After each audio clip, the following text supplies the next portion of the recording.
예수님께서 우리를 위해서 돌아가셨습니다. 하나님이 나를 대신해서 죽으셨어요.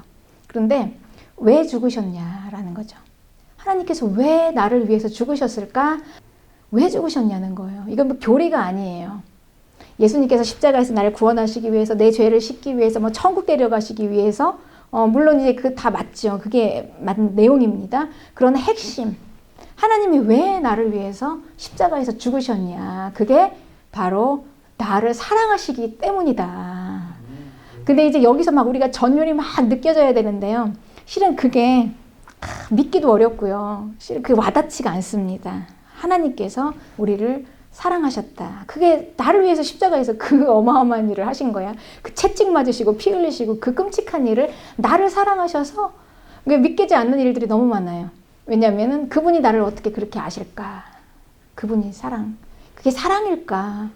그러니까 우리가 그게 믿어지지 않는 그 가장 큰 이유가 뭐냐면요.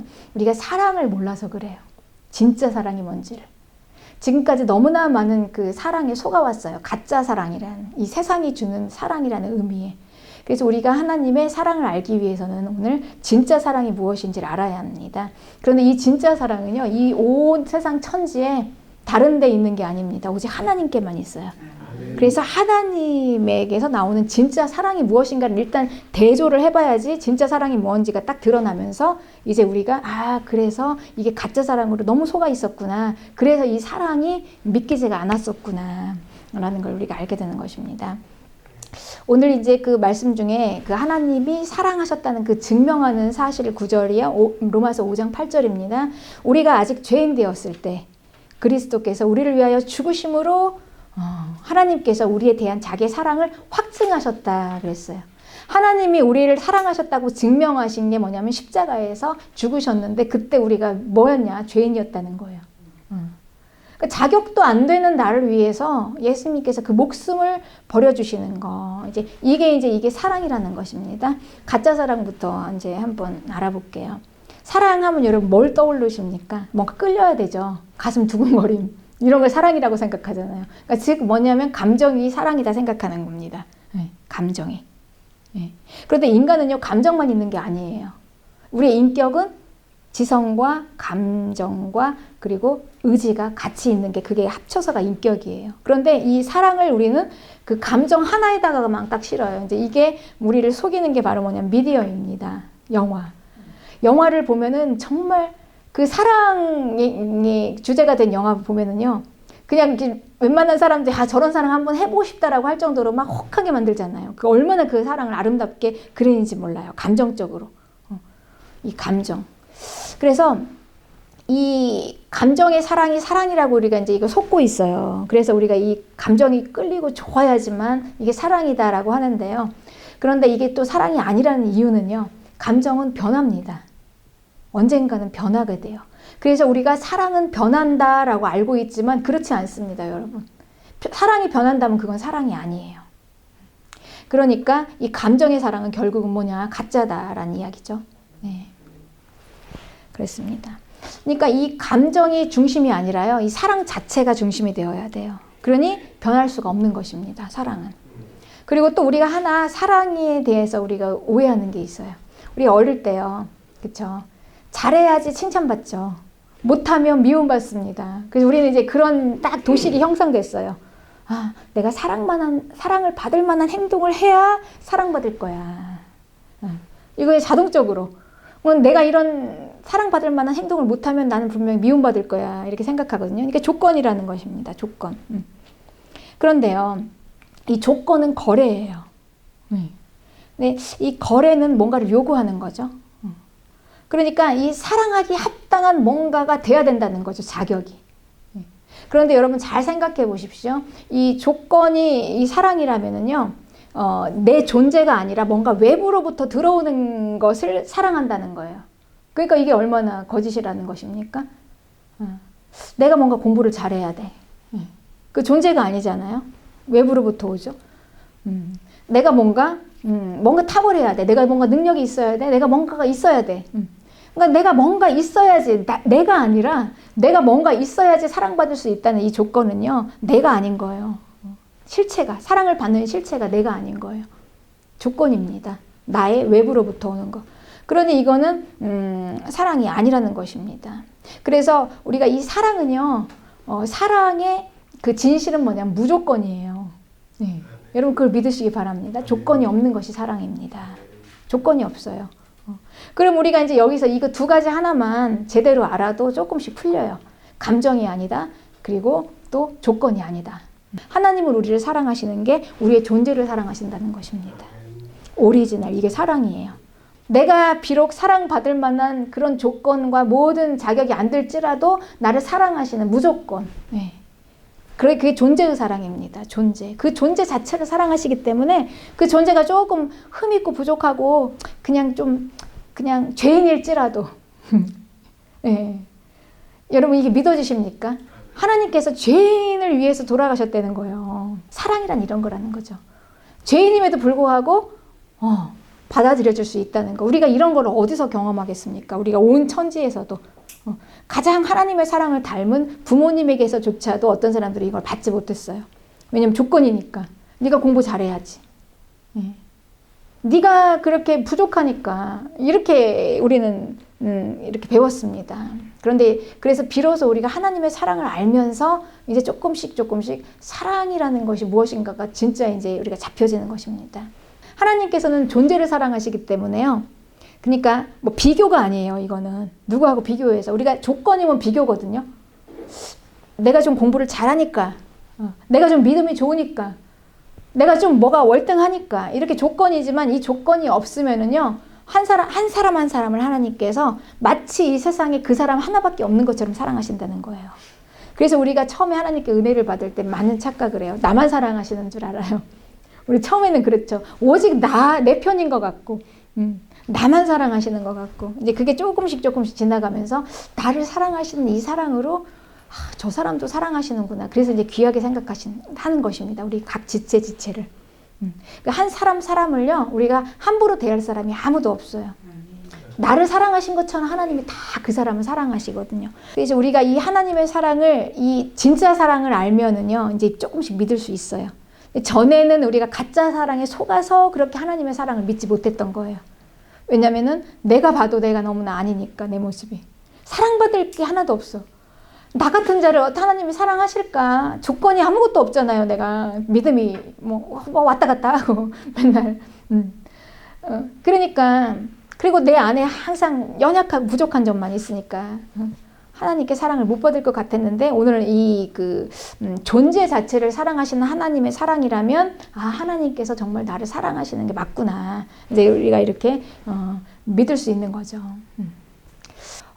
전에 우리가 가짜 사랑을 받았을 때는 내 존재가 아니라 나의 외부에 있는 것으로 사랑을 받았기 때문에 실은 우리가 그렇게 자존감이 있질 않았어요. 그러니까 뭔가를 해야 된다고 항상 생각했어요. 그런데 내 존재 자체를 사랑한다라는 거를 생각하면은요, 이제 우리는 이제 자신감이 생기는 거예요. 내 존재. 그러니까 내가 가치가 있는 인간이구나. 사랑받을 만한 가치가. 이게 이제 되는 거죠. 그래서 우리는 사람은 그렇습니다. 누군가가 중요한 타인이요, 나를 이렇게 딱 내 존재를 규명해 주는 대로 살아요. 사람이. 참 신기해요. 네. 그래서 너는 정말 가치 있는 사람이야 라는 메시지를 이제 부모가 줄 때 아이들이 자존감이 생겨서 잘 살게 되죠. 너는 공부도 못하고 이게 너는 진짜 쓸모없어 라고 하면 진짜 그렇게 삶을 살아가게 됩니다. 근데 하나님께서 다른 사람이 상관없잖아요. 하나님께서 내 존재 자체만으로도 하나님께서 나를 사랑하시고 귀하게 생각하신다는데 여러분, 우리가 그쵸? 우리가 어디 가서 깨지고 여기 가서 깨진들 우리는 아무 문제가 없는 거예요. 하나님이 나를 사랑하신다는데.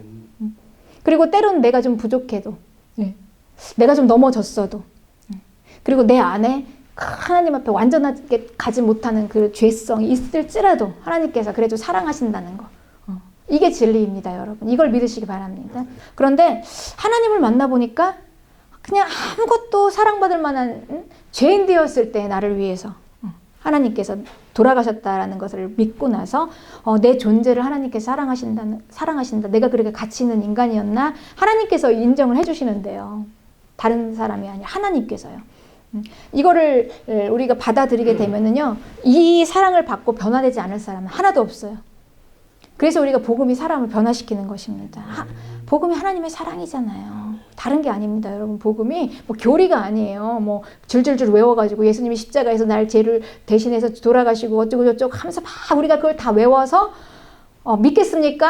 하고 이렇게 하는 게 아니라는 얘기예요. 이건 아주 하나님의 사랑이 성령으로 우리 마음에 하나님의 사랑이 부어지는 거예요. 그 예수님의 의가 우리 안에 부어지는 거예요. 아주 실제적으로. 그리 아니하실지라도 우리가 하나님을 믿고 신뢰하고 따라가잖아요. 그리 아니하실지라도 하나님의 그 존재 자체를 믿으니까 하나님의 그 뭔가 그 외부로부터 오는 그 행동, 하나님이 나에게 뭘 주시고 안 주시고 그의 문제가 아니라 그냥 하나님의 존재를 우리가 믿기 때문에 그리 아니하실지라도 따라가는 거잖아요. 네. 그런 것처럼 하나님께서도 마찬가지입니다. 그리 아니하실지라도 우리를 사랑하시는 거예요. 우리가 많이 부족해도 그런 것입니다. 그래서 이제 우리가 이 사랑을 제대로 알게 되고 가장 가까운 사람을 보는 거예요. 부부를 보고 아이를 보고 우리 자녀들을 보고 또 우리 집의 지체들을 보는 거예요. 그리고 친구들을 보고 그럼 우리가 얼마나 사랑하는데 부족한 사랑에 미숙했나 제대로 지금까지 사랑을 못했던 거예요. 여러분 만약에 여러분 자녀 중에 그리고 부부 중에 특히 그렇습니다. 조건 없이 무조건으로 사랑할 수 있습니까? 우리 이혼의 1위가요. 성격 차이잖아요. 성격이 안 맞아서 헤어지잖아요. 그러니까 뭔가 조건이 안 맞으면 그냥 가차없이 바꿔치울 수 있다는 거예요. 그거는 무조건이 아닌 거죠. 사랑이 아닌 것입니다. 그렇습니다. 때로는 또 망해서 사업이 다 쫄딱 망해서 또 이혼하기도 하더라고요. 건강을 잃거나 조건이에요. 그렇습니다.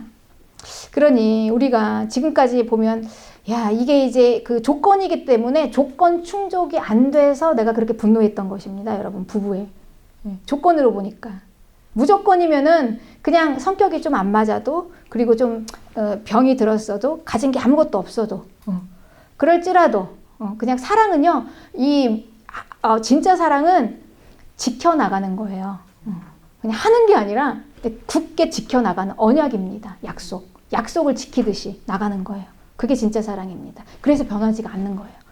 그런데 이 조건으로 놓고 보니까 보상이 생각이 나요. 조건이니까 그렇잖아요. 맞으면 나한테 좀 이익이 있고 아니면 나한테 이익이 없으면 버리고 이런 이제 조건이니까 이 보상으로 생각하니까 이제 내가 원하는 만큼 못 받으니까 막 그렇게 분노하는 것입니다. 서로에게. 왜 나를 행복하게 해준다고 해놓고 나를 이렇게 망가뜨리냐. 내가 행복하지를 않잖아. 당신 때문에. 이제 이렇게 되는 것입니다. 부부가. 그렇습니다. 그래서 이 진짜 사랑이는 이제 우리가 이렇게 많이들 부부들이요. 이 감정과 가짜 사랑에 속아서 결혼을 해요. 그래서 이렇게 되는 거예요. 결국은. 감정의 사랑, 조건의 사랑 이게 사랑인 줄 알고 결혼해가지고 계속 그 가짜로 이제 첫 단추가 잘못 껴있는 상황에서 계속 가니까 삐뚤어질 수밖에 없는 거예요. 추구가 다 가치가 다르잖아요. 추구하는 게. 무조건적이냐 조건이냐에 따라서. 조건이면은 분명히 내 행복이 있어야 돼요. 그 사람을 만나서. 근데 행복하지 않으면 분노하는 거예요. 근데 무조건이면요 뭡니까? 그리 아니할지라도 내가 불행할지라도 약속을 지켜나가는 것입니다. 이게 신비예요. 그래서 부부는 아주 신비한 것입니다. 그래서 하나님께서 짝지어 주신 것을 사람이 나누지 못할지니라고 예수님께서 말씀하신 거는 부부 사이에 이렇게 하나님 개입이 있었다는 거예요. 세상에서는 그렇게 얘기하잖아요. 사랑해서 결혼한. 그러니까 이게 사랑이라는 건 그냥 끌리는 거예요. 끌리는 거. 끌리는 거는요. 뭔가 그 안에 무슨 같은 코드가 있거나 뭔가가 있기 때문에 서로에게 끌리는 감정으로 끌리는 것입니다. 그런데 이 사랑에는 하나님의 개입하심이 있었어요. 하나님이 짝지어 주는 것을 사람이 나눌 수 없는 개입하심.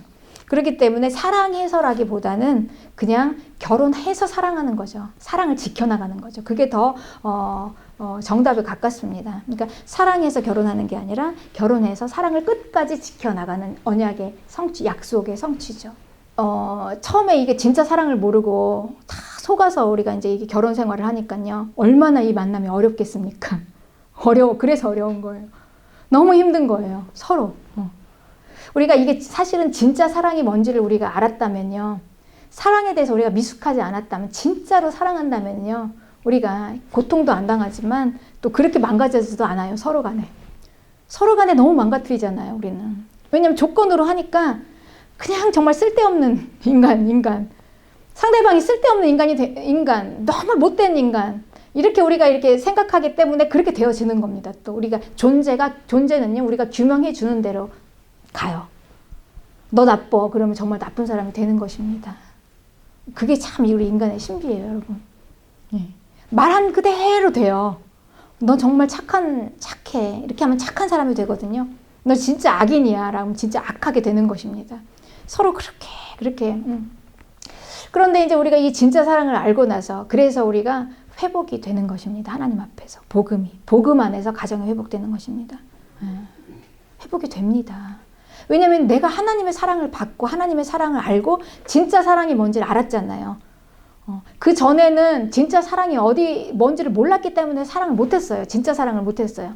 가짜 사랑을 했기 때문에 서로 상처를 주고받고 했었던 것입니다. 그런데 이제 진짜 사랑을 하다 보니까 존재를 규명해 주는 대로, 나를 이렇게 하나님께서 사랑하고 가치 있게 생각했다면 당신도 하나님께서 사랑하시고 가치 있는 사람이야. 이렇게 돼야잖아요. 그럼 정말 그렇게 돼요. 정말 그렇게 됩니다, 여러분. 그래서 회복이 됩니다. 회복이 안 되는 거 아닙니다. 100% 됩니다. 그래서 이제 이런 거를 이 어려운 만남으로 살다가 이제 급기야는 깨닫게 되는 거예요. 진짜 사랑을 하면서 이 사랑이라는 것은 보상이 아니었구나. 내가 뭔가를 얻으려는 게 아니라는 거죠, 여러분. 무조건이구나. 무조건. 조건이 없어요. 조건이 없어야 사랑이에요. 네. 그러다 보면 이제 이게 뭘 알게 되냐면요. 약속을 지켜야 되면, 우리가 그 약속을 지키려면 뭘 하겠습니까? 내가 그만큼 헌신을 해야 합니다. 여러분, 우리가 약속을 지킨다는 거는요, 가만히 앉아서 그냥 보상만 받으려면 약속 못 지켜요, 그거. 내가 그만큼 쏟아 부어야 돼요. 그러면서 그 약속이 지켜나가지는 것입니다. 그래서 결혼에는 헌신이 필요한 것입니다. 그런데 이제 결혼에는 자꾸 받으려고만 하니까, 헌신은 없고 자꾸 보상만 받으려고만 하니까 이 약속이 지켜지지 않아서 급기야는 그 하나님께 복되게 축복받은, 하나님이 관여하시는 그 가정들이, 수많은 가정들이 깨어지게 되는 것입니다. 얼마나 안타까운지 몰라요. 이 하나님의 사랑을 알고 보면은요, 정말 안타까울 수가 없어요. 조금만 진짜 사랑을 알면 저렇게 안 될 텐데. 그렇습니다. 그래서 이제 그 헌신을 하면서 약속을 지켜 나가다 보면은요, 우리가 사람 이런 게 있어요, 여러분. 성취감이라는 게 있는데요. 혹시 운동을 해보신 분 아실지 모르겠어요. 운동을 할 때 막 너무 힘들어요. 막 어느 정도 정도까지 막 이 몸은 그만하기를 원해요. 그만 좀 했으면 좋겠다. 힘든 운동을 할 때는 그렇습니다. 그만하고 싶다 하는데 끝까지 그래도 그 시간을 딱 채워요. 한 30분 했으면 채운단 말이에요. 땀을 뻘뻘 흘리고 너무 힘들어요. 근데 딱 채우고 나서 딱 마쳤을 때 그 성취감이요. 대단합니다. 그 성취감. 중간에서 내가 그냥 그만뒀을 때보다요, 일을 마쳤을 때. 그래서 우리 결혼 생활도 그래요. 그러니까 이 약속도 그래요. 힘들죠. 약속을 지킨다는 건 힘듭니다, 여러분. 이게 보상이 아니라 헌신이니까. 그래야지 지킬 수가 있어요, 약속을. 그러니까 내가 받는 건 없고 계속 내 것만 막 줘. 계속 줘요. 그러니까 이거를 때로는 중간에 여기서 그만둘까? 그냥 포기할까? 그런데 끝까지 가서 마지막 딱 도달하잖아요. 종착점까지. 그때 여러분 그 성취감, 해냈다. 그때 모든 게 다 보이는 것입니다. 그래서 이제 그때 깨닫는 거예요. 사랑은 끝까지 지켜내는 것이구나. 사랑해서 시작하는 게 아니라 끝까지 지켜내서 사랑이구나. 그래서 결혼을 하면서 우리는 사랑을 배우는 것입니다. 결혼뿐만이 아니라 우리가 사랑을 하면서 진짜 사랑을 배우는 것입니다. 그렇습니다. 병들 때 내 옆에 끝까지 있어주는 사람, 망해도 날 떠나지 않는 사람, 내 모난 성격이랑 부딪히면서 그렇게 지겨워하면서도 끝까지 살아주는 사람, 서로 내 맘대로 하려다 보니까 사사건건 부딪히고 그러면서 죽도록 미워하고 증오하다가 감정이 나빠질 수만 있지만요. 감정이 나빠질 수 있습니다. 사람이니까. 그렇지만 또 조건도 하나도 안 맞을 수도 있지만요. 약속을 쭉 이걸 약속이라고 생각하고 지켜나가다 보면은요. 어느 날 나이 들어서 참 힘없는 모습을 보면서 긍휼함이 느껴지고 불쌍함이 느껴지고 그때 이제 비로소 내가 좀 싫어도 내가 지금까지는 내 맘대로 나 뜻대로 나를 따라와줘 이렇게 얘기를 했는데 이제 내가 좀 싫어도 좀 손해봐도 돈 좀 손해보고 있는 거 좀 손해봐도 손해보면 어때? 근데 그 존재를 생각하면 우리 여러분, 이 사랑이, 우리 하나님께서 우리를 사랑하실 때 어마어마한 손해를 보시지 않았었습니까? 그 손해로 따지자면요, 그거 못 하십니다. 근데 사랑하기 위해서 내 존재 하나 때문에 십자가에서 그렇게 죽으셨어요. 생명을 바쳐서. 그러니까 손실이 있어요. 그냥 다 손해 보더라도 그냥 한번 들어줘 보자라는 거죠. 그가 원하는 대로 해봐 주자. 그렇습니다. 그게 이제 이게 사랑이구나. 그래서 이제 하면서 우리는 그동안 내가 얼마나 사랑에 미숙했는가를 깨닫게 되면서요. 그러면서 이제 그 진짜 사랑을 이제 배워서 알아가는 것입니다. 그러면서 우리는 이제 다 그걸 알게 돼요. 사랑은 내 본성으로 할 수 있는 게 아니구나. 아무도 이 사랑을 여기는 장사가 없어요. 누구도. 뭐 나는 사랑이 많다. 애초부터 태어날 때부터 사랑이 많은 사람은 아무도 없습니다. 똑같습니다. 우리는 본성 자체가요, 사랑할 수가 없어요. 본성이. 예수님의 의가 우리에게 부어져서 하나님의 사랑이 성령으로 하나님의 사랑이 우리 마음 가운데 부어져서 하나님의 사랑을 받아봐야지만요, 그 사랑으로 사랑할 수가 있는 것입니다. 하나님의 사랑을 받은 사람만이 진짜 사랑을 할 수가 있는 것입니다. 네. 그래서 하나님께서요, 아브라함의 믿음을 의롭다고 하신 믿음이 바로 이 믿음이에요. 죄인을 사랑하는 하나님의 사랑을 믿는 거죠. 자격도 안 되는 나를 사랑하시는 하나님의 사랑을 받아들이는 것입니다. 이게 이제 하나님께서 우리에게 의롭다 하신다는 믿음이에요. 그래서 우리는 이 사랑을 이해하고 통과가 돼야지 그 다음에 복음의 능력이 이제 우리 삶 가운데 있을 수 있어요. 이게 단계별로 이게 안 되면은요, 이게 안 되고 우리는 그냥 가짜 사랑, 가짜 뭐 이렇게 그런 것들에 이렇게 속아서 있다가 쫙 그냥 또 뛰어 넘어가지고 그냥 능력 이렇게 가려고 하거든요. 그렇게 절대 능력이 오지 않아요, 여러분. 아주 체계적이고 단계적으로 기초부터 하나님의 사랑 기초부터 탁탁 가서 하나님의 사랑을 일단 알아야 돼요. 그리고 그분을 진짜 만나야 돼요. 그러고 나서 복음을 우리 가운데, 우리의 삶 가운데 그냥 사람들이 복음 하는데 이 복음이 과연 뭐냐는 거죠. 이게 아주 나의 개인적인 것으로 내 삶을 변혁시킬 만한 것을 우리가 받아들여져야 되는 것입니다. 그렇게 되고 나서 비로소 이제 우리에게 능력이, 복음 안에 능력이 있으니까요. 이렇게 오는 것입니다.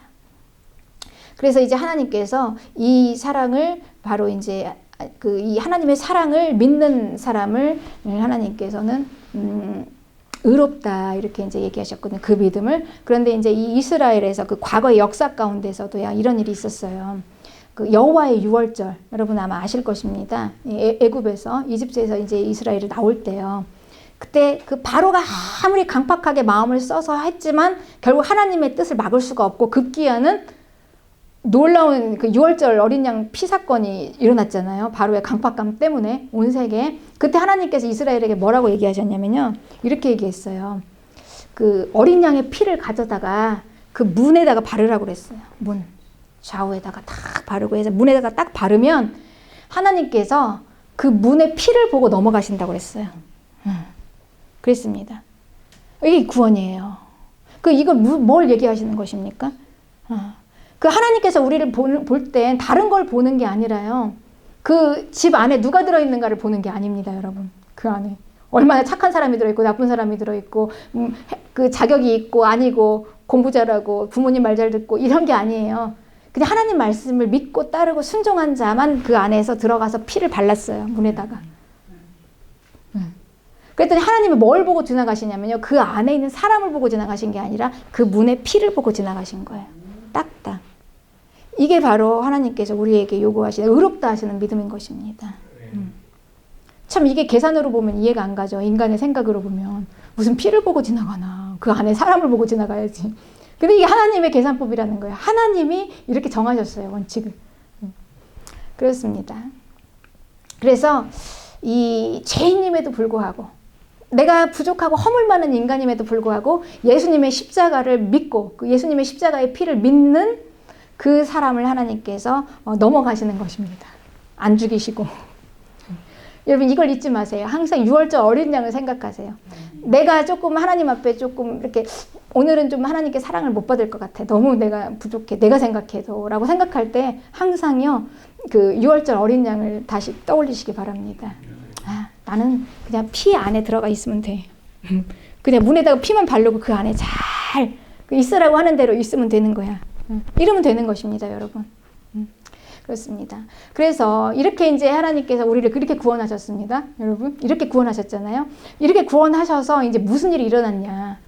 하나님께서 그냥 무조건이에요. 무조건, 조건 없이 용서를 하셨다는 거잖아요. 우리를. 그러면 이제 하나님과 관계가 화평이 된 거예요. 화평이. 그러니까 전에는 우리가 하나님과 우리가 원수라고 그러잖아요. 원수. 그러니까 하나님의 원수였어요. 그러니까 화평이 안 됐던 거예요. 관계가 회복이 안 됐던 거죠. 하나님의 원수로 지냈다고 그랬어요. 그런데 로마서 5장 1절에 그러므로 우리가 믿음으로 의롭다 하심을 얻었으니 우리 주 예수 그리스도로 말미암아 하나님과 화평을 누리자 이런 얘기죠. 그러니까 이 복음의 가장 중요한 그 핵심이 우리가 이제 예수님 하나님께서 우리를 구원하시고 의롭다 하셨으니까 이제 뭘 해야 되냐면요. 여기서 끝나는 게 아니에요. 그 다음에 더 놀라운 게 있어요. 하나님과의 관계가 회복되었다는 걸 우리가 믿어야 돼요. 그리고 그걸 누려야 됩니다. 여러분. 하나님. 그냥 막연하게 그분은 나를 사랑하셔. 그냥 감정적으로 뭔가 조금 좋으면 사랑하시고 내가 뭔가를 좀 칭찬받을 일을 했으면 사랑하시고 내가 뭔가를 잘했으면 사랑하시고 이런 게 아니라요. 우리의 죄를 용서하셨다는 걸 믿는 거잖아요. 무조건이라는 걸 믿는 거잖아요. 그래서 하나님의 지금 사랑을 믿는 거잖아요. 무조건. 조건 없이 나를 사랑하셨어. 이걸 믿기 때문에 이제 우리가 그 하나님과 관계가 회복된 건데요. 그러면은 내 죄를 용서하셨어. 이걸 믿는다면 나는 죄인이었어 라는 말이잖아요. 그죠? 그쵸, 여러분. 이거 아주 중요합니다. 내가 죄인이란 얘기예요. 그러니까 내가 완전해서 하나님 만날 수 있는 게 아니란 얘기죠, 여러분. 이걸 믿으시기 바랍니다. 그러니까 사람들은 내가 완전해야 하나님 만날 수 있다고 생각을 해요. 죄인이 아니어야. 의로워야. 그래야지 하나님 만나주실 거라고 생각을 해요. 그런데 그렇지 않다는 것입니다. 하나님은 죄를 용서하시는 분이시잖아요. 내가 죄가 없이는 하나님께 갈 수가 없어요. 만날 수가 없고 그분하고 관계가 없는 것입니다. 그래서 우리가 이 과정 중에 일어나는 그 아주 중요한 사건 하나가 뭐냐면 회개예요. 회개가 일어납니다. 회개. 하나님이 나를 어떻게 하셨지? 나를 사랑하셨는데 왜 사랑하셨지? 내 죄를 용서하셔서 사랑하신 게 확증이 됐잖아요. 그래서 이제 내 죄를 이제 내 죄를 용서하신 거를 믿기 때문에 내가 죄가 있었다는 걸 깨닫게 된 거예요. 그 전까지는 내가 그렇게 죄가 있다 해도 그렇게 죄인인지를 몰랐어요. 그런데 하나님의 사랑을 받고 보니까 그 전에는 그렇게 생각했거든요. 하나님이 나를 용서하시면 뭘 용서하실까라고 생각하면 우리는 내 행동을 용서하실 거라고 아마 생각을 하셨을 거예요. 여러분. 그래서 내 행동을 회개했을 거예요. 내가 남 미워한 거. 또 예배 안 드린 거. 막 여러 가지만 우리 행동으로 짓는 잘못한 건 많잖아요. 그런데 하나님께 그런 행동을 회개했어요. 그런데 하나님의 사랑을 받고 보니까 하나님이 나의 행동을 보고 사랑하신 게 아니라 내 존재를 사랑하셨다. 그럼 뭡니까, 여러분? 우리가 회개할 때 내 존재를 회개하는 것입니다. 그래서 우리가 회개할 때 어떻게 터져 나오냐면요. 하나님, 내가 누구를 미워했어요. 내가 이걸 오늘 뭘 잘못했어요. 이게 아니라 주님, 내가 죄인입니다. 이렇게 회개하는 것입니다. 내 존재가 죄인이라는 회개인 거죠. 내가 얼마나 정말 진짜 정말 나 같은 죄인을 어떻게 하나님께 사랑하셨을까 할 정도로 처절하게 자기 자신을 보여줘야 하는 것입니다. 내 존재. 지금까지는 그냥 내가 꽤 괜찮았다고 생각을 했어요. 왜냐면은 열심히 살았거든요. 그 행동을 너무 완벽하게 잘 해놨기 때문에 그 어디를 가나 뭐 물샐 틈이 없었죠. 독보적인 존재였죠. 쫙 하면은 누구도 나를 막을 수가 없었죠. 견고했죠. 그러니까 나는 꽤 괜찮다고 생각을 했는데 하나님 앞에 서니까 그게 무너지면서 쫙 뭐가 보이냐면요. 내 민낯이 드러나요. 근데 이게 어디서만 드러나면 하나님 앞에서만 드러나요. 다른 데서는 감출 수 있거든요. 행동으로 조금. 우리는 행동으로 서로 관계하니까 그 사람의 행동을 보고 좋아하잖아요. 조금 그러면 너무나 수준이 낮아 이러면서 상대를 안 하잖아요. 근데 조금 이렇게 행동이 좀 좋은 사람 보면은 좀 나하고 레벨이 맞을 것 같아. 행동으로 관계하기 때문에 감춰집니다. 그런데 하나님은 우리 행동이 아니라 내 존재를 상대하시잖아요. 내 존재를 상대하시기 때문에 그분 앞에서 보면 내 민낯이 쫙 드러납니다. 지금까지 내가 어떻게 살았냐. 내가 이런 사람이었구나. 그렇습니다. 그래서 내 존재에 대한 무능함이 처절하게 깨닫게 되어져야 되는 것입니다. 그 무능함이라는 것은 내가 아무리 지금까지는 내가 싸놓고 그렇게 외식 그냥 가식을 떨은 거죠. 한마디로. 그렇죠. 사람들이 있는 데서 우리가 얼마나 지금까지 교육받은 대로 이렇게 해야지만이 너는 사람들에게 인정받을 수 있어 라고 했기 때문에 그렇게 그냥 살았던 거예요. 그런 연구하는 책들도 얼마나 많습니까? 그런 거 막 자기 개발서 막 찾아가면서 연구하면서 막 그 강의 들어가면서 어떻게든지 꽤 괜찮은 인간이 되려고 해봤는데 하나님 앞에 딱 내 민낯이 드러나 보니까 처절하게 내 자신 존재를 보니까요. 나는 진짜 정말 나 같은 자가 없어. 나는 진짜 아무것도 아닌 거예요. 아무것도 아닌 거예요. 내 존재를 이제 비로소 보게 되는 것입니다. 그렇습니다. 이제 그때 우리는요. 이 회개의 능력이라는 게 뭔가 다른 거를 찾게 돼요. 나 혼자는 안 된다. 지금까지 우리는 어떻게 생각했냐면 어떻게 보면 내 능력과 내 힘으로 될 수 있다고 생각을 했을 거예요. 하나님 앞에 가는 그 자리까지도. 하나님이 나를 도와주시지만 그래도 나도 뭔가를 해야 되지 않냐 이렇게 생각을 했을 것입니다. 그런데 처절하게 민낯을 드러나 보니까요. 내가 하는 거 하나하나마다 선한 게 하나도 없어요. 자기의 민낯을 보면 그렇습니다. 야, 진짜 이렇게 아무것도 없구나. 누구에게 인정받고 싶어서 했던 거. 뭔가 서로 간에 주고받는 거래로 했던 거. 뭔가 이렇게 도움이 되니까 했던 거지 정말 순수하게 무조건은 없었던 겁니다. 네. 그래서 이제 그 하나님 앞에 나의 민낯이 드러날 때요. 이제 우리가 그거를 정말 무능한 자기 모습을 보게 되는 거예요. 내가 이렇게 사랑할 수가 없는 사람이었구나. 정말 내가 사랑하는 게 그러니까 우리가 조건이 없으면은요 사랑이 안 되는 거예요. 자식조차도. 잘나지 않으면 못 낳고 저렇게 비슬비슬하면은 그냥 너무 싫은 거예요. 자식이라도 밉고 잘난 자식이 있고 못난 자식이 있으면 편애가 막 있잖아요. 사랑이 좀 가고 마음이 가는 애들이 있고 아니고 사랑조차도 내 자식조차도 할 수 없는 이 나의 그 무능함. 이걸 이렇게 보면은 이제 우리가 그때 비로소 도움이 필요해요. 나는 안 됩니다. 안 되네요. 하나님. 나는 이제 우리가 또 믿음 생활도 뭔가 내 열심으로 지금까지 했던 그 완벽한 나의 이 모든 인간형 이런 걸로 충분히 가능할 거라고 생각을 했거든요. 그런데 깊이 와서 본질 안으로 들어가 보니까 내 존재와 하나님의 존재로 이렇게 만나다 보니까 그것조차도 안 되는 거예요. 우리가 믿음 생활 하는 것조차도 내 힘으로 안 되는 것입니다. 그쵸. 우리가 아무리 세상적으로는 약속 잘 지키고 완벽한 사람이라도 이 안에 하나 들어오는 거 하나 이렇게 힘들잖아요. 어렵습니다. 믿음 생활 내 힘으로 할 수 있는 게 아니에요. 내 믿음을 지켜나간다는 것도 내 의지로 한다고 생각을 했는데 어디서 부딪히냐면 이 회개의 시점에서 부딪혀요. 딱 거기서 부딪혀버리면 이제 우리 흔히 이걸 시험이라고 하거든요. 딱 여기에 걸려서 넘어져 버리면은 못 일어나요. 아, 이게 이렇게 힘든 거였어? 내 의지로는 안 되는 거예요. 내가 지금까지 알고 있고 인간관계 내 모든 이 지식으로는 이게 해결이 안 됩니다. 안 돼요. 왜냐하면 내가 무능하기 때문에 내 힘으로 할 수 없어요. 그때 비로소 우리가 이제 찾게 되는 게 뭐냐면 난 도움이 필요합니다. 하나님이 함께 해주시는.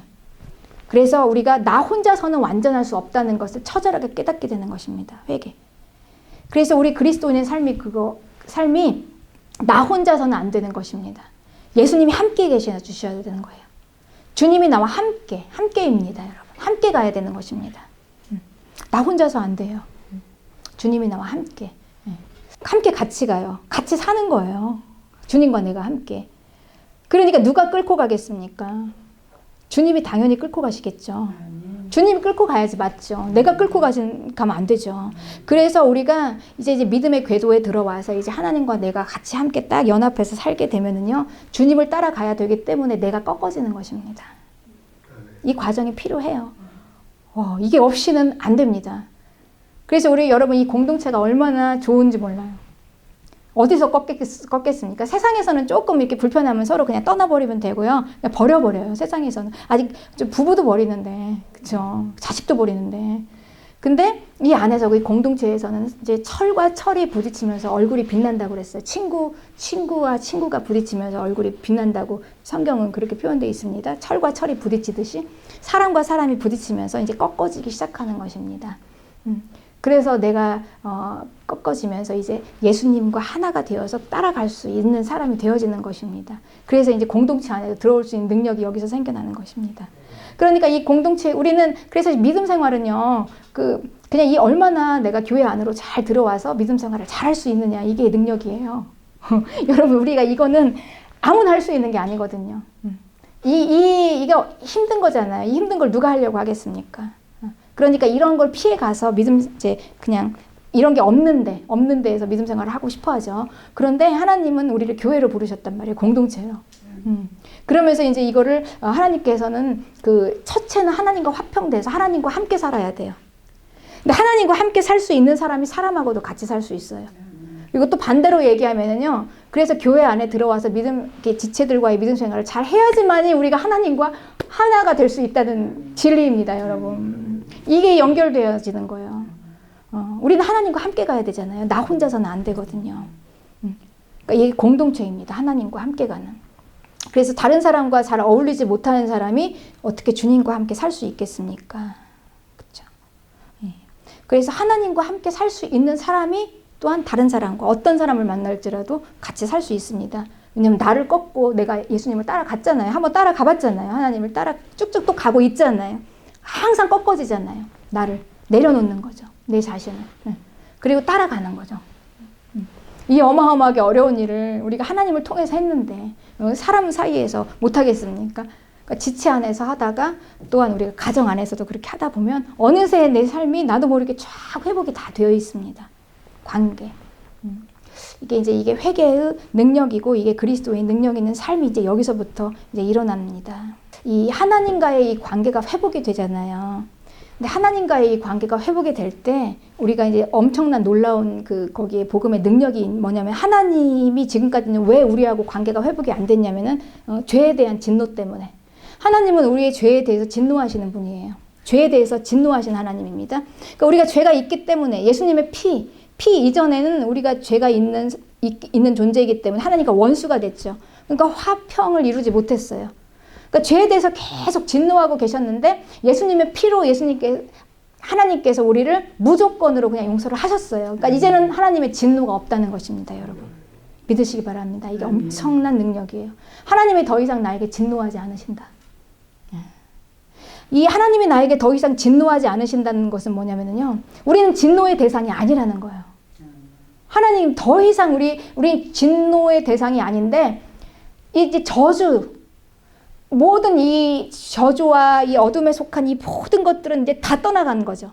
진노의 대상이 아니니까. 지금까지는 우리가 이 하나님의 진노 때문에 사실은 두려워서 떨었습니다. 하나님과의 관계 가운데. 내가 조금 죄를 짓고, 아유, 내가 이거 어떡하지? 죄책감이죠.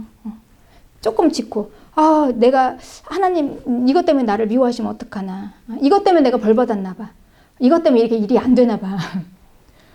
이래서 내가 또 우리 많이 또 그렇게 얘기해. 좀 아프면은 좀 벌 받았나 봐. 이렇게 또 생각하잖아요, 사람들이. 근데 그게 아니라는 것입니다, 여러분. 전에는 우리가 하나님이 나를 이렇게 벌 주셔서 내가 이렇게 이런 저주를 당했어라고 우리는 자동적으로 그렇게 생각을 해요. 그런데 이 저주가 이제 다 끝났다는 거예요. 우리에게 진노하지 않으신다는 거예요.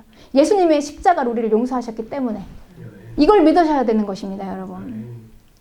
이게 우리 맞잖아요. 여러분, 제 말이 틀립니까? 맞죠? 그럼 우리가 이 사실을 믿어야 돼요. 괜히 다른 현상들을 보지 마시고요. 그러니까 이 진리 안에서 나오는 거예요. 진리. 그래서 로마서 5장 10절에는 예수님 때문에 하나님과 우리가 화목하게 된 것은 원수되었을 때 그랬다는 것. 원수되었을 때. 내가 죄인이었을 때 그렇게 됐잖아요. 그런데 지금은 하나님께서 우리의 죄를 다 용서하셨어요. 그러면 하물며 화목하게 된 지금은 더욱 그의 살아나심으로 우리를 생명에서 구원해야 되지 않냐라는 말이죠. 이게 로마서 5장 10절이에요, 여러분. 그러니까 우리가 구원받고 예수님의 그 피로 우리가 다 용서를 받았고 하나님께서 나를 다 용서하셨는데도 계속해서 우리가 찌들어 있으면 안 된다는 거죠. 하나님이 나에게 진노가 거쳐졌어요, 우리는.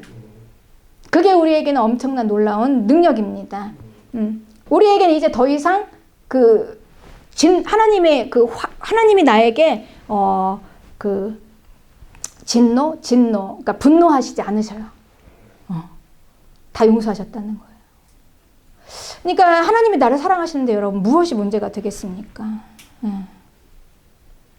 그런데도 불구하고 우리가 또 그 안에서 그거를 다 믿지 못하기 때문에 하나님이 나를 다 그냥 용서하셨고, 여러분 용서하셨잖아요. 분명히 그 사실이잖아요. 예수님의 십자가로 나를 용서하셨고 죄를 용서하셨으니까 진노는 떠나갔어요. 그러니까 이것만 딱 붙잡으면 되는 거예요. 그런데 이거를 못 붙잡으니까 가끔씩 이제 염려가 생겨나는 거예요, 내 마음에. 염려가 생겨나기 때문에 이게 이제 불신이 되는 거죠. 이 진리는 변함이 없어요. 그러니까 우리는 항상 진리를 붙잡아야 돼요. 내 감정을 붙잡지 말고, 내 염려를 붙잡지 말고, 그러니까 아니면 내 자신, 아니면 때로는 내 욕심 때문에 채워지지 않는 이 보상심리 막 이런 것 때문에 그랬으면 우리가 하나님의 진노에서 벗어났으면 이제 더욱 생명으로 누려야 하나님에도 불구하고 온전히 믿지 못하면 이제 그 안에 갇혀 있는 거죠. 어둠에. 그러니까 이런 신앙생활을 우리가 얼마나 많이 하고 있는지 몰라요. 얼마나 아깝습니까? 이미 하나님은 다 용서하셨는데. 이미 하나님은 다 용서하셨는데 우리가 계속 그 어둠에서 갇혀 있어요. 그러니까 그 어둠이 자꾸 나를 속이는 것입니다. 이간질시키고 하나님과의 관계를. 그리고 어둠의 영역의 지배를 받는 것입니다. 우리는 더 이상 거기에 있을 필요가 없어요. 더 이상 있을 필요가 없어요. 하나님은 나를 용서하셨는데 그냥 그거 하나만 붙잡으면 되는 것입니다. 그래서 이 사실에 근거한 믿음으로 현실을 바로 봐야 되는 것입니다. 이게 현실입니다. 그래서 모든 저주는 떠나간 줄 믿으시기 바랍니다. 하나님의 진노가 떠나갔는데, 하나님의 분노가 떠나갔는데 어떤 것들이 나를 건들 수가 있겠습니까, 여러분? 이게 자꾸 속이는 거예요. 우리가 염려와 불신 때문에 어둠의 영역에 자꾸 있으면 그 어둠에 속한 것들이, 미혹하는 것들이, 악한 영이 우리를 자꾸 속이는 거예요. 그래서 우리가 이 속임으로 인해서 우리의 삶이 다 망가지는 거예요. 진리는 그렇지 않은데. 그러니까 진리를 붙잡아야 돼. 하나님이 나를 용서하신 사실을 붙잡으면 되는데 그걸 밀고 나가야 돼요. 그걸 붙잡고. 근데 자꾸 속임이 나를 묶어서 넌 하나님께 사랑받지 못할 거야. 넌 하나님께 저주받을 거야. 넌 하나님께 온전히 축복받지 못할 거야. 네가 이런 것은 바로 하나님께 네가 뭔가 부족한 게 있기 때문에 바로 이게 결과야. 그러면서 항상 우리가 다 속게 만든다는 것입니다. 이 두려움을 갖게 해요. 두려운 마음에서 분노가 나오고 온전한 신뢰가 나올 수 없기 때문에 하나님께 또 온전히 나아갈 수가 없습니다. 그래서 이런 이 속임으로 인해서 우리가 가족관계 얼마나 우리가 사실 하나님 우리 삶을요 다 축복해 주셨어요. 우리의 모든 삶의 영역을 다 하나님께 축복해 주셨습니다. 그 지긋지긋한 가족도 축복해 원래는 하나님께서 우리가 축복해 주신 거예요. 그리고 그 일터도 내가 이래야지만 먹고 살 수 있는 그 환경도 우리의 모든 삶을 하나님께서는 우리 다 축복으로 주셨어요. 그런데 그리고 하나님께서 이미 우리에게 진노가 다 끝났습니다. 그런데도 우리가 이 불신과 염려 때문에 이 어둠에 묶여 있으니까 그 축복을 다 누리지 못하고 엉뚱하게 속아가지고 가정도 또 심지어는 병까지, 몸의 질병까지 너무나 많은 속임이 있어요. 그래서 우리가 이제 우리 삶이요. 이제 이 복음 안에서 진리로 이 사실을 붙잡으면 하나님이 나를 용서하셨어. 다 이제는 하나님께서 내 죄를 다 무조건으로 6월절 어린 양의 사건으로 다 하나님께서 나를 다 용서하셨어. 그건 하나님의 사랑이야. 내 존재를 보고 사랑하시는 거야. 이걸 우리가 딱 이렇게 믿잖아요. 그러면 여러분 그때 놀라운 일이 생기는데 뭐냐면요. 이제 우리를 지금까지는 속였어요. 그 어둠의 것들이, 악한 그 세력들이요. 악의 영들이. 예? 왜냐면 우리가 하도 잘 넘어가니까. 하도 잘 넘어가잖아요. 이건 저주 때문이야. 이건 하나님께 혼날 거야. 막 우리가 너무 속이기가 너무 좋아요. 그래서 우리가 아까 존재는 규명하는 대로 되잖아요. 속는 대로 삽니다. 속는 대로 살아요. 내가 지금 하나님께 저주받은 삶이야라고 생각하면 저주받은 인생을 사는 것입니다, 여러분. 그래서 우리가 이렇게 예수님 믿으면서도 누리지 못하는 거예요. 그렇게 살아가다가 이제 우리가 진리를 알아버렸잖아요. 진리를 알으면 더 이상 속일 수가 없어요. 아는 거예요. 더 이상 얘기해봤자 얘는 속아 넘어가지 않아. 떠나가는 것입니다. 그때 모든 결박이 풀려나고요. 어둠의 것들이 쫙 떠나가요. 그래서 우리는 항상 그 진리를 붙잡아요. 다시 진리를 붙잡고 일어서는 거예요. 우리가 아침부터 저녁까지 살다 보면, 세상에서 살다 보면, 세상에서 섞여 살다 보면요. 우리가 죄 짓는 게 한두 가지입니까? 많죠. 너무 많습니다. 그걸 가지고 다 주일날 하나님 앞에 나오려면은 내가 하나님께 받아들여지지 못할 거라고 생각을 해요. 네. 너무 마음이 힘들면 또 교회도 못 나오다가 보면 그 주는 또 완전히 다 엉망진창이 되면서 속으면 또 속는 대로 더 악순환이 되는 것입니다. 그때 우리가 해야 될 것은 뭐냐면 이제 그 진리를 붙잡는 거예요. 내가 이렇게 부족하니까 하나님께서 나를 무조건으로 사랑하신 거 아니야. 하나님이 나를 사랑하시고 진노가 이제 분명히 이 로마 그래서 성경 말씀 구절을 이렇게 써세요. 그래서 그 구절들을 다 써서 오늘 이 구절들을 이렇게 읽으면서 마귀에게 대적하는 거예요. 여러분 마귀도요. 우리가 인격이잖아요. 마귀가 그냥 막 샥 해서 마술처럼 오는 게 아니라 아주 교묘하게 인격으로 와요. 우리의 지식과 우리의 그 감정과 의지 이 모든 것들을 다 인격으로 와서 성령이 우리를 그렇게 대하시듯이 와서 우리에게 말을 걸고 우리의 생각과 교제를 하려고 하는 것입니다. 그때 들이대는 거예요. 아니다. 진리는 이거다. 하나님이 나를 사랑하시고 나는 다 용서하시고 나는 축복받았어. 내 삶은 복받은 존재야. 이걸 이제 입으로 선포하고요. 그리고 이제 우리가 하나님 앞에 와서 부족한 게 있으면 근데 그 다음에 있어요. 놀라운 사건이 뭐냐면요. 그래서 하나님께 우리가 받은 게 뭐냐. 여러분 우리가 어마어마한 걸 받았는데 그게 뭐냐면요. 기도할 수 있는 권리를 받았습니다. 이 기도할 수 있는 권리는요. 이 휘장이 찢어진 것이 증명을 해요. 휘장 예수님 십자가에서 휘장이 찢어졌다고 그랬잖아요. 근데 이거를 어떻게 표현했냐면 이렇게 해놨어요. 그 히브리서에는 그러니까 우리는 그러니까 예수님의 피로 우리는 예수님의 피로 성소에 들어갈 담력을 얻었다. 근데 그 길은 휘장이고 그 가운데로 열어놓은 길 우리의 살 길이에요. 그런데 그 휘장이 바로 뭐냐? 휘장이 예수님의 몸이라는 것입니다. 그러니까 예수님의 몸을 통과해서 우리는 예수님의 십자가 피로 담력을 얻고 예수님의 그 몸을 통과해서 우리는 휘장으로 들어갈 수 있다는 것입니다. 그래서 이제 하나님께 나아간다. 이게 히브리서 10장 19절 20절 말씀입니다. 그래서 예수님이 하신 일을 믿음으로 담대하고 거침없이 하나님의 지성소로 막 들어가는 거예요. 지성소는 하나님이 계시는 곳이잖아요. 그러니까 우리가 이 하나님과의 관계가 회복되어서 우리가 막 거침없이 담대하게요. 이제는 막 두려움이 없어요. 아니 그분이 나를 사랑하시는데 내가 무조건인데도 나를 다 용서하시고 진노가 떠나갔는데 우리가 그분 앞으로 못 갈 이유가 뭐가 있습니까? 담대하게 가서 예수님의 피와 그리고 피로 담대하게 갔고 예수님의 살을 지나서 휘장 예수님의 살을 지났잖아요. 우리 십자가를 지났잖아요. 예수님의 살과 피 지나서 그 휘장 안으로 담대하게 가서 우리가 이제 뭘 하냐. 그래서 예수님께서 요한복음 16장 23절에 내가 진실로 너희에게 이르노니 너희가 무엇이든지 아버지께서 구하는 것을 내 이름으로 주시리라. 지금까지는 너희가 내 이름으로 아무것도 구하지 아니하였으나 구하라 그리하면 받으리니 너희 기쁨이 충만하리라. 기도하라는 거죠. 기도하면 하나님께서 들으시고 주시겠다는 것입니다. 그러니까 이 기도는 내 힘과 노력과 능력으로 막 우리 것으로 누리는 게 아니라 예수님의 능력을 갖다 쓰는 거예요. 예수님이 내 이름으로 구하라. 우리 예수 그리스도의 이름으로 기도합니다. 그 기도, 그쵸? 그 기도를 쓰는 것입니다. 네. 하나님과 이 화평을 이렇게 쭉 이루다 보면은요, 이제 하나님이 이제 누구신가가 새롭게 조금씩 이제 알아져 가게 돼요. 인식의 변화. 하나님 그분이 누구셨나? 더 이상 두려워할 분이 아니구나. 내가 좀 부족하고 연약해도 그냥 휘장을 담대하게 가서 지나가서 예수님의 이름으로 주님 내가 이렇게 연약합니다. 나를 구원해 주소서, 용서해 주소서. 오늘 내 허물을 주님 앞에 쏟아놓습니다. 그냥 허물을 던져버리고요. 우리 용서하신 그 새로움으로 새롭게 나오면 되는 거예요. 네, 날마다. 매일매일 우리는 연약해서 넘어지잖아요. 그 연약함을 그냥 휘장을 지나서 그 지성소 안으로 들어가는 거예요. 하나님 앞에서. 회개하고 다시 일어서고 이렇게 되는 것입니다. 그렇습니다. 그래서 이제 이 하나님 모를 때는 항상 두려웠어요. 죄 때문에. 벌 받을까봐. 그래서 이 또 저주받고 막 피해 다녔죠. 죄에 대해서 진노하신 하나님을 알았지만 나를 용서하신 얼마나 그 완벽한 용서인가를 우리가 의식하지 못하고 살았습니다. 그런데 완전히 용서하셨다는 거예요. 완전히. 예. 그래서 이제 어쩌면 우리가 하나님을 온전히 잘 모르면은요, 그냥 하나님 비유 맞추기 급급한 신앙생활을 할 수도 있어요. 이렇게 해야지 하나님이 좋아하실 것 같아서. 하나님 비유에 틀리면은 안 돼.